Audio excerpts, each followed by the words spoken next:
The newly elected president of Mexico, there he is, Enrique Pena Nieto. He's meeting over at the White House today with President Obama, their first meeting. The 46-year-old recently elected the new president of Mexico. He'll head back to Mexico City. He'll be inaugurated on Saturday. My interview with him before he went over to the White House, I sat down with the newly elected president of Mexico. You're going to see the interview here in the Situation Room momentarily. All this comes as tens of thousands of people have died in Mexico's drug war, and now shocking details emerging of a new killing that seems to represent the horrifying nature of the conflict. Brian Todd is looking into this for us. What are you seeing, Brian? Wolf, this was a very grisly case, a clear message from cartel leaders to other local mayors who try to stand up to them, and a symbol of how this drug war, even with some positive signs recently, is far from won. She'd survived 2 assassination attempts and the killing of her husband. But this time, as her daughter watched, Maria de los Santos Gorostieta could not escape. Dragged away, tortured, stabbed, beaten to death, the mayor of a small town in the Mexican state of Michoacan became the latest high-profile casualty in the drug war. Gorostieta's body was found in a ravine over the weekend. For denouncing traffickers, she became one of more than 24 mayors in Mexico assassinated in drug-related violence since 2007. One analyst says she also became a symbol of this struggle. This conflict, this violence is very gruesome, and it's also mostly felt at the local level, oftentimes in off-the-beaten-path places, in municipalities and small towns. It's against that backdrop that Mexico's newly elected president, Enrique Pena Nieto, is in Washington to meet with President Obama. Analysts say Pena Nieto is likely to veer at least slightly away from the confrontational and controversial tactics in the drug war favored by his predecessor, Felipe Calderón. Deploying the Mexican Army and Marines as never before, Calderón fought the cartels head-on, took out several kingpins. But during his 6-year term, the streets of Juarez, Tijuana, Sinaloa flowed with blood. At least 50,000 Mexicans were killed, many of them innocent civilians. That's far more than the American death tolls in Iraq and Afghanistan combined. Homicide rates in those areas have recently plateaued, and a Mexican official tells us civilians there are telling them they do feel safer now. Tourism is bouncing back. Analysts say President-elect Pena Nieto will continue to confront the cartels, but in a more nuanced way. With the United States, he's going to ask for more intelligence sharing from the United States. There's been intelligence sharing. It's been in a little more limited way. They would like to see that expanded so that Mexican authorities, police, army, Marines have more information and can go after the bad guys with that intelligence. Experts say he's also likely to focus on Mexico's own addiction problem, which is growing. Police efficiency, lack of prosecutions, overcrowding of jails have to be addressed. And while Pena Nieto says that the U.S. has to take responsibility for the American demand for illegal drugs, it's just one of the problems north of the border. The people run drugs in dozens of U.S. cities, and you have a presence of drug cartels in dozens of U.S. cities. So they're very much integrated in our society. Ruben Navarrete says Americans and Mexicans have to start thinking of the drug war in the same terms that they do the war on terror. It'll be fought for a long time, maybe even without end. And when you take out some top leaders, others will certainly replace them, Wolf. In your conversations, Brian, with Mexican officials, you're getting other information about how the newly elected Mexican president will deal with this drug war? That's right. One Mexican official told me that President-elect Pena Nieto is likely going to dissolve the Ministry of Public Security, or the Secretariat of Public Security, it's called, which President Calderón created just a few years ago. He's going to fold that into the Interior Ministry. The idea is to maybe better coordinate operations against the cartel leaders. He's going to place the federal police inside the Interior Ministry. They hope that'll lead to better coordination, streamlined operations, and maybe some more success. It's a huge, huge problem. Absolutely. Brian, thank you. Finding new strategies to tackle Mexico's drug violence, certainly one of the top items on the agenda of the president-elect Enrique Pena Nieto, but that will require continued close cooperation with the United States. Mexico's incoming leader paid a visit to the White House today. He's been over there meeting with President Obama, but before that, he sat down with me here in Washington for an exclusive interview. What's the biggest problem in U.S.-Mexican relations right now?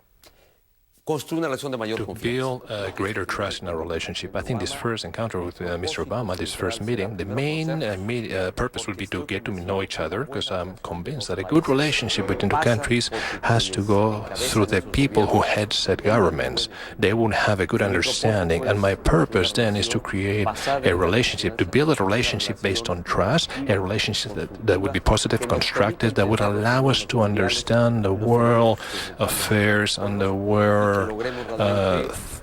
matters that both peoples have to face, and based on this agreement we'll reach a relationship of brotherhood. There have been record deportations in the Obama administration from the United States of undocumented workers back into Mexico.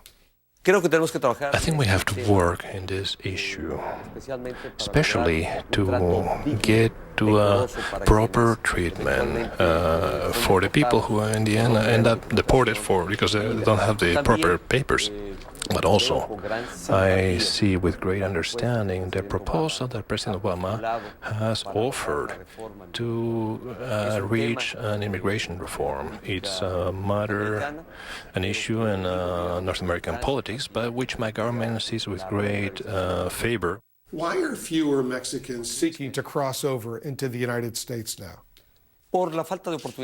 Because we have lack of opportunity in Mexico. Right now, Mexico has a great window of opportunity, in my opinion, to reach a greater economic growth and social development. There are two main issues of my agenda, of my proposal in the government, and what I'll be focusing in for the next few years, economic growth, to reach greater social benefits. That, I think, is going to be the best prevention that my government can establish against organized crime, and so as to avoid that millions of compatriots from my country would have no other option than... The Mexican ambassador here in Washington, he said that the Mexican government was left, in his words, in the dark by that so-called Fast and Furious operation that resulted in the killing of a U.S. border guard. Will you take steps to make sure that can never happen again?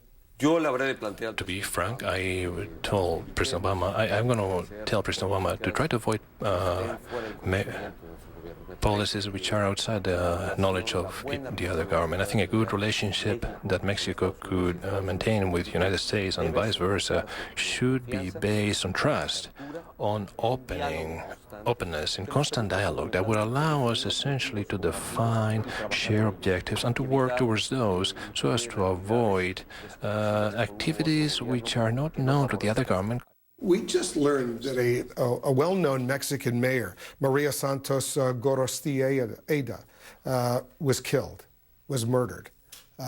Can you give us your reaction to what's going on? And what the Mexican state cannot do, and my country cannot do, is to allow us to be intimidated, to allow the authorities to be intimidated by organized crime. I think the Mexican state must, and this is one of my tasks, one of the changes that I have a strategy in security issues that my government must reach. We have a greater coordination of efforts at every level of government. It's a task for the state as a whole. It involves all three powers of the state. It involves all the authorities, so that events like the one you just mentioned will not happen again in our country. What do you think of the legalization effort of marijuana in states like Colorado, Washington State? Is that going to help or hurt? Personally, I don't agree legalization of drugs, and the reason is it's not just about legalizing marijuana. I think that is the door that would eventually would cause for sectors of the population to consume drugs which are more harmful. But what is clear right now is the thing which is happening to states of the American Union. United States could possibly in the future, in the near future, do a refocusing of the strategy that we use. I'm convinced and I'm open to the debate about the issue and to define new strategies in order to combat drug trafficking and drug consumption, to combat it, and that has to be reached jointly.